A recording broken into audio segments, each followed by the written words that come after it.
Bueno, ya estamos con nuestro entrevistado del día de hoy en este segundo bloque del noticiero de Barricada TV.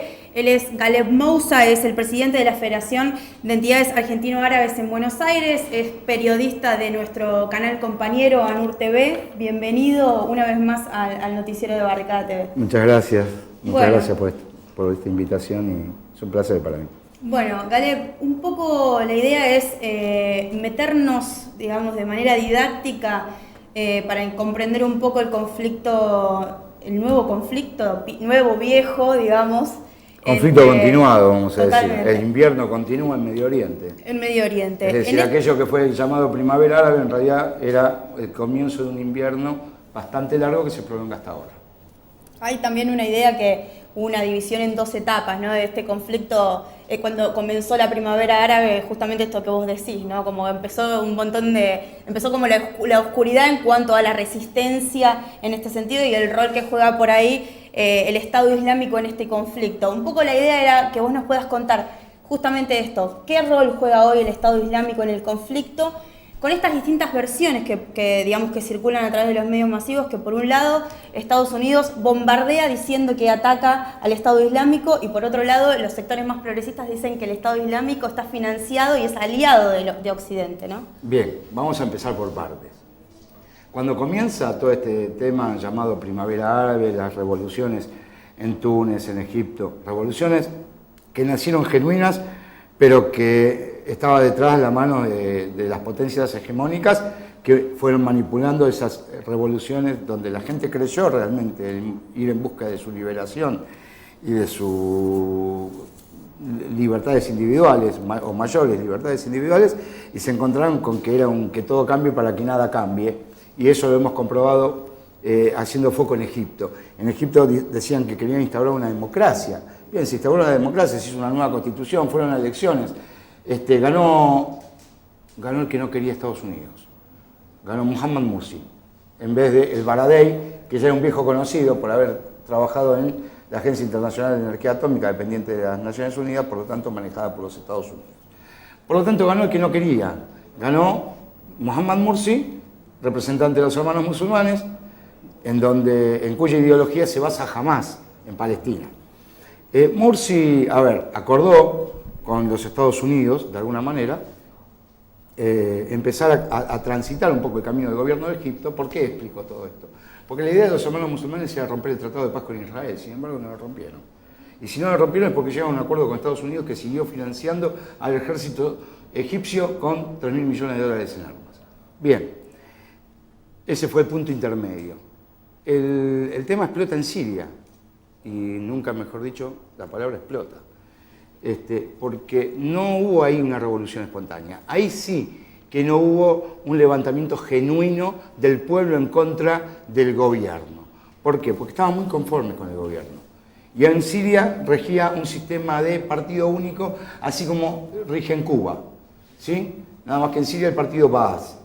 Y en Irak era el mismo partido, Baas, que lideraba Saddam Hussein, del cual Estados Unidos no dijo absolutamente nunca nada.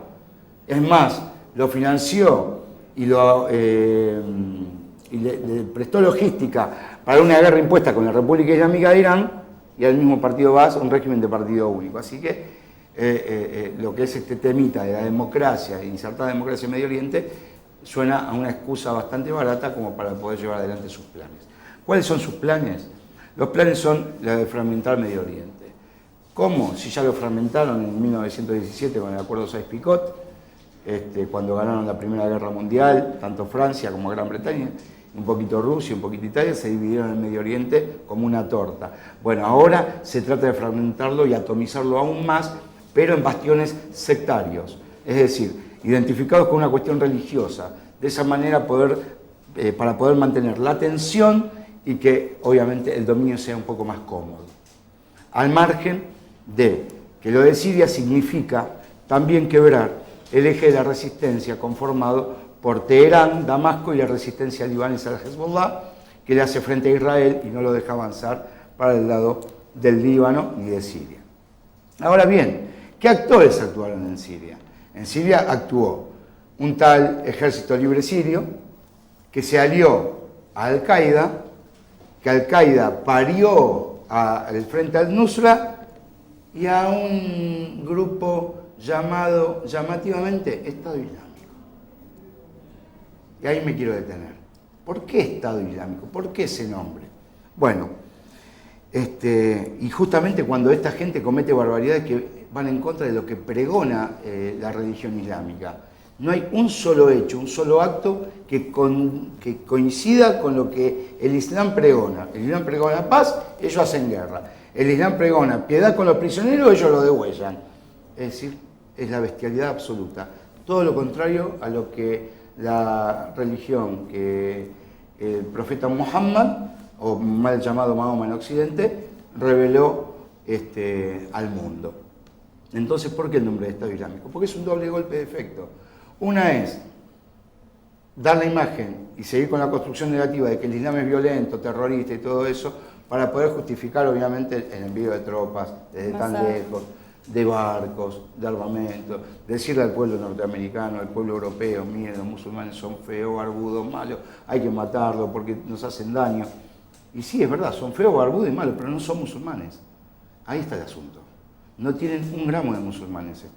Entonces, este grupo, llamado a propósito Estado Islámico, mal llamado Estado Islámico, fue financiado, entrenado y armado por los Estados Unidos a través de Arabia Saudita, de Qatar y de Turquía, que eran los tres confabulados para derrocar a Siria.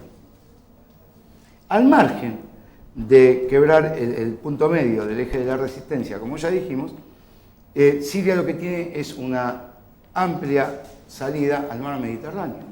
Por lo tanto, permite el paso de oleoductos y gasoductos, ya sea desde Afganistán o desde Irak, en fin, con destino a Estados Unidos y a una Europa tomada de rehén por Estados Unidos cuando obviamente ocupa Irak y deja de lado a las empresas francesas y alemanas que tenían contrato con Saddam Hussein, cuando hace esta fantochada en Libia, saca a Gaddafi del poder e incluso Inglaterra, que tenía sus empresas trabajando ahí, y a Tony Blair como consejero económico del país, también lo toma de rehén. Por lo tanto, este tema de hoy, de la lucha contra el terrorismo que está esgrimiendo Estados Unidos y de armar una coalición de 30 países para luchar contra este grupo terrorista llamado Estado Islámico o Daesh o ISIS, es una gran excusa. Porque en definitiva de lo que se trata es, en principio dice que van a bombardear. Los bombardeos no surten efecto. Qué raro los norteamericanos, te meten un misil por el ojo de una cerradura y acá no le pegan ni a 10 kilómetros de distancia. Entonces, están dejando que masacren una ciudad como Kobane, en el norte de Siria, que es una zona kurda. Turquía mira complacida porque obviamente no quiere a los kurdos y no les va a dar una mano porque tampoco quieren que en un futuro próximo cercano los kurdos se fortalezcan y formen un Estado kurdo independiente. Se les viene la noche. Entonces, ¿cómo es que avanza este grupo terrorista tanto por Irak como por Siria? ¿Cómo es que tienen tanta difusión? Tan famosos de golpe, tanto han avanzado, tanto éxito tienen. Y las armas que tienen, los tanques, las armas pesadas, son todas de origen norteamericano. Entonces la verdadera excusa es, lucho contra el terrorismo, contra este grupo Daesh o ISIS, o mal llamado Estado Islámico, pero en realidad lo que quiero es hacer pie en Siria con tropas, que por ahora no mando, pero en un futuro mandaré, tropas terrestres, y terminar la misión que estos mercenarios no pudieron cumplir. ¿Y qué rol juega en ese contexto lo que son las naciones aliadas de la resistencia y las naciones aliadas del imperio? O sea, en este contexto, en este conflicto. Las naciones aliadas de la resistencia, ¿quién es la resistencia? Primero. La resistencia antiimperialista en el Medio Oriente, hace rato está bien marcada la línea. Irán, Siria y parte del Líbano, no todo el Líbano. Y en un momento también lo conformaba la resistencia palestina, la de Hamas, hasta que con el conflicto de Siria prefirió tener 250 millones de razones que venían de Qatar para regalarle el asiento en la Secretaría de la Liga Árabe y pasarse al bando contrario, darle la espalda a Damasco, después de haberlo sostenido Damasco durante 20 años. A Khalid Meshal, que era el representante de Hamas en el exterior. Por lo tanto, el eje de la resistencia siempre estuvo claro. Y siempre la gran espalda de la resistencia fue Irán, la República Islámica, es la República Islámica de Irán. Y es hoy quien garantiza muchísimo una cierta estabilidad en Medio Oriente. Estabilidad entre comillas, ¿no? Con todo lo que está sucediendo. Porque las cosas podrían ser peor. ¿Y del otro lado? Y del otro lado tenemos a los cipayos árabes, que son los países del Golfo, que ya están tomados por Estados Unidos. Arabia Saudita, que ya tiene base estadounidense, en el suelo islámico por excelencia, porque es donde nació el profeta, porque es donde están los lugares santos. Qatar, que es un menos que, qué sé yo, que Pergamino, y sin embargo el poderío económico del petróleo le ha dado la suficiente soberbia como para involucrarse en asuntos de otros países. Emiratos y Turquía, que disputa en cierta manera con Arabia Saudita quién es el líder del mundo islámico sunita y quiere retrotraer al hoy lo que otrora fuera el Imperio Otomano, totalmente desastroso, fracasado y obviamente genocida, no solo con el pueblo armenio, sino con los pueblos árabes también. Por eso tenemos una gran inmigración sirio-libanesa en Sudamérica. Venían corridos por los turcos. Ahora, Galeb, dejemos en claro cuáles son justamente estos recursos naturales y estratégicos, geopolíticos, por los digamos, que están en juego en este conflicto en Medio Oriente, puntualmente en Siria. Puntualmente en Siria. En Siria lo que está en juego es el petróleo que tiene Siria, que nunca fue muy difundido, precisamente para no atraer a los buitres. Siria se autoabastece en petróleo y le sobra un poco también. Pero principalmente es lo que dije antes, es el punto medio del eje de la resistencia. Algunos dirán otra vez con lo mismo, sí, porque es importantísimo esto, porque de un extremo de la resistencia se está conteniendo Israel, un Estado artificial implantado en 1948 que lo que pretende es lograr el gran Israel, del Nilo al Éufrates, es decir, desde Egipto a Irak. Obviamente tienen que pasar por el Líbano y por Siria.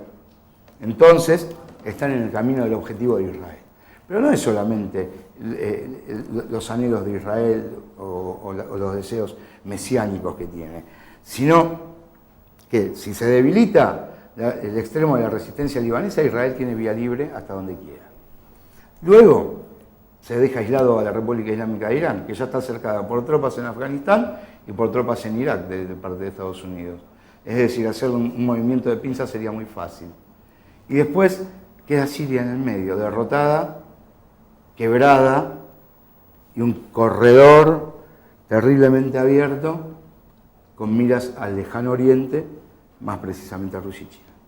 Hace un rato vos comentabas el caso de la resistencia kurda, que ha empezado a tomar un rol preponderante y los ojos de Turquía están apuntando a ese grupo. ¿Cuál es, desde la Federación y desde tu punto de vista, la opinión que tienen respecto a este grupo y a su proyecto político? ¿Al grupo cuál? ¿Al kurdo? Exacto, la resistencia kurda. Los kurdos no son árabes. Los kurdos son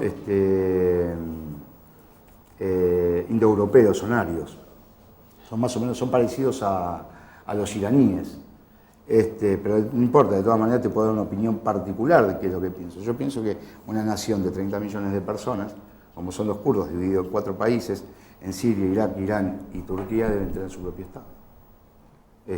Democrático, que de hecho ejercen la democracia a su manera en los lugares donde ellos son autónomos, la ejercen de pleno, y que obviamente eso no le va a afectar en nada a la región. Es decir, le va a afectar a los que tienen intereses puestos en cada uno de esos lugares, pero así como nosotros estamos pidiendo que se reconozca el derecho del Estado palestino, del pueblo palestino, a tener un Estado libre y soberano, los kurdos también.